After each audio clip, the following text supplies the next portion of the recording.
Hello everyone and welcome back. Today we'll begin a series on differentiation and we will start with differentiation from first principles. Now just before we dive in, I'd like to take you back to our linear graph where we need to find something called the slope. So what is the slope? It is a rate of change of y with respect to x.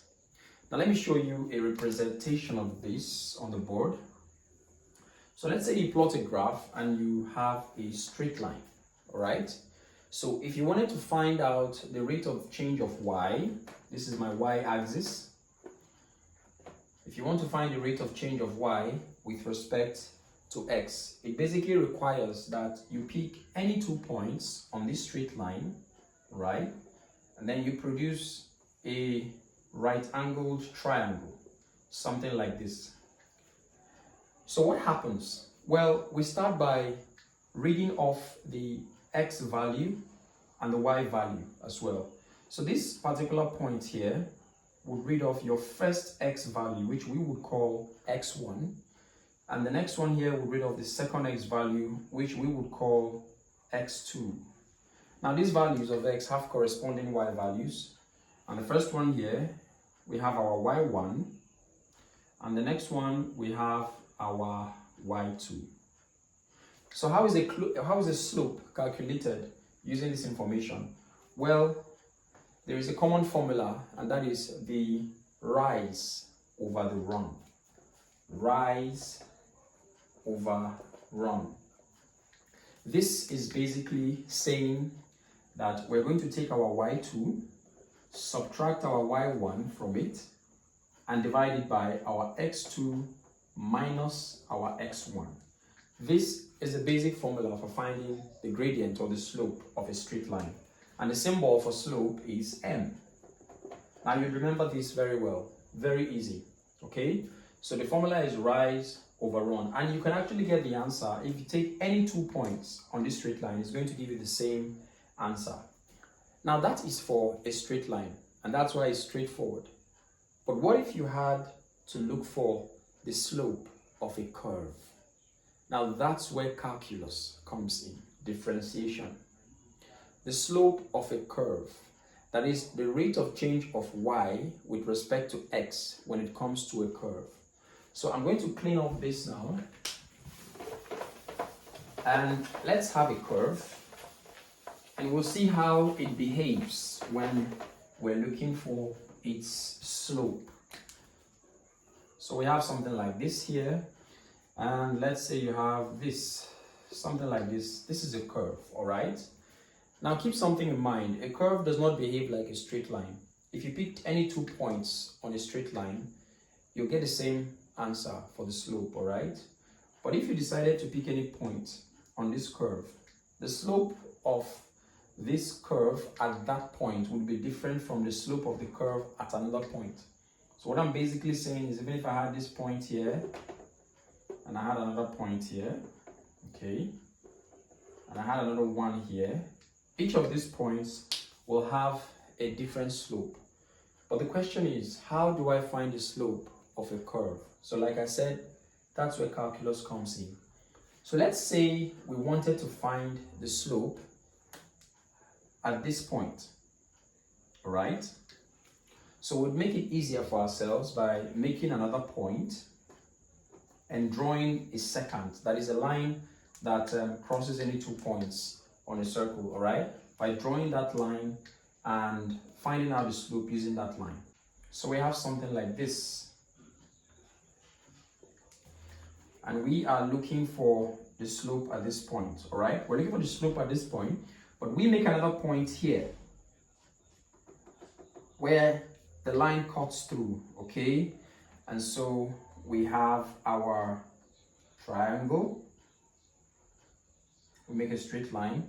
Now let us identify the x values and the y values, all right? So let's read it off. So we have this. This is our x1, and this is our x2. Correspondingly, this is our y1, and this is our y2, right?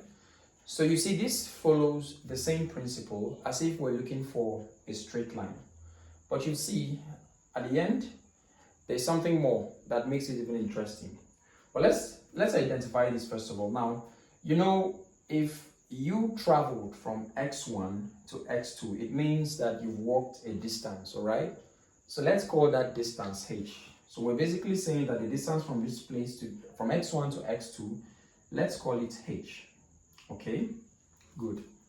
Now we know that the slope of this graph we're looking at is y2 m equals y2 minus y1 over x2 minus x1. But we already know that there is a formula, and that formula is what eventually is going to lead us to first principles.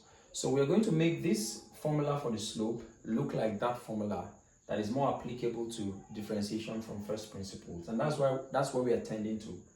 Now, coming back to your graph, these places I made a notation for f1, for y1 and y2. I'm going to replace it with another notation. I didn't really change anything, I'm just going to change the appearance, all right? So whenever we're plotting a graph, we're basically plotting a graph with an equation that looks like this. Y is equal to f of x. That is a function of x, and that is the whole point of equations, all right, where we have to plot graphs. So let us call this one, since y is a function of x, okay, so this is the first function here. So it's either I use y1 or I could use f of x, all right? Now, in this particular place, you have x1 here, you have x2 here, and you have the distance between them being h. So it means that from here, my x2 is equals x1 plus h, all right? Okay, so correspondingly, it follows that if this is f of x, it means the space here, which is corresponding to this one, becomes f of x plus h as well. So I simply want to use these notations because these notations are applicable to the formula for finding differentiation from first principles, all right? So I'm going to rewrite what I have here right now. I'm going to rewrite it here, okay? So I can choose to rewrite this formula as, now what is the value of my y2? What other notation does this my y2 represent? It represents f of x plus h. That is f of x plus h, all right? Minus, what does my y1 represent? It represents f of x divided by, so what does my x2 minus x1 represent? It simply represents h. Because if I take away x1 from x2, I'll be left with this distance. It is the distance from here to here that needs to be added to x1 to give you x2. So this x2 minus x1 simply represents h. And this is my formula for finding differentiation from first principles. But like I said, it doesn't stop there. Now there's something that makes it more interesting. Using this formula alone wouldn't be accurate without something called the limit. Now what's the limit? Let's go back to our graph. Remember, we were looking for the slope of this graph at this point. So why are we actually starting from this point? Doesn't that give it such a wide range? So what do we need to do to be as accurate as we can be? First, if we decided to find the slope of this graph at this point, I mean only this point, it required that we need to simply draw a tangent. And that tangent is a line that simply kisses this curve, all right? So if it only kissed the curve and we're looking for that slope at this point, it means our value is simply going to be 0, because this is like the point where it just starts, and if it doesn't move, it doesn't add anything, so it's simply going to be 0, and 0 is like an undefined value, all right? So how can we get as close as possible but not necessarily get to 0?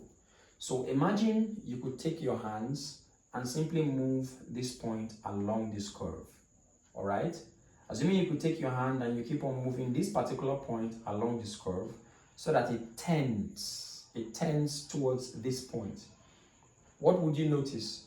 You would notice that the value of your h would keep on reducing. As you're coming down, you're moving towards this point, the value of this h will keep on reducing and reducing and reducing. And if you dare to get to this point, the value of this h would automatically get to 0. But remember, we do not want to get to 0. We just want to get as close as possible so that we can get a value for our slope. So what does that mean? It means that whenever you're looking for the derivative of a function using the first principles of differentiation, you must have a limit. And what's that limit? Your limit is as h tends to 0. So h never gets to 0, but it tends to 0. It comes to 0 as close as it can. So whenever we want to find the differentiation, whenever we want to find the derivative of a function, we always represent it like this. You have your f of x plus h minus f of x, all right, all divided by h, and you have your limit here as h tends to 0.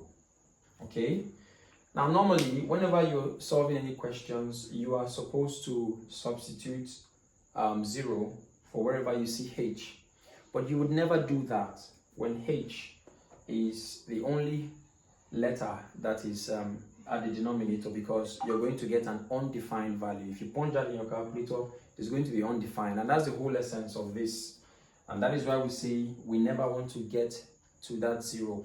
H never wants to close in up to the point where it gets to 0. So it will always tend to 0, but it never gets to 0. So we're going to solve some examples where we use this formula, and you see how we always maneuver it so that we never have to substitute h in a position where it gives us an undefined value.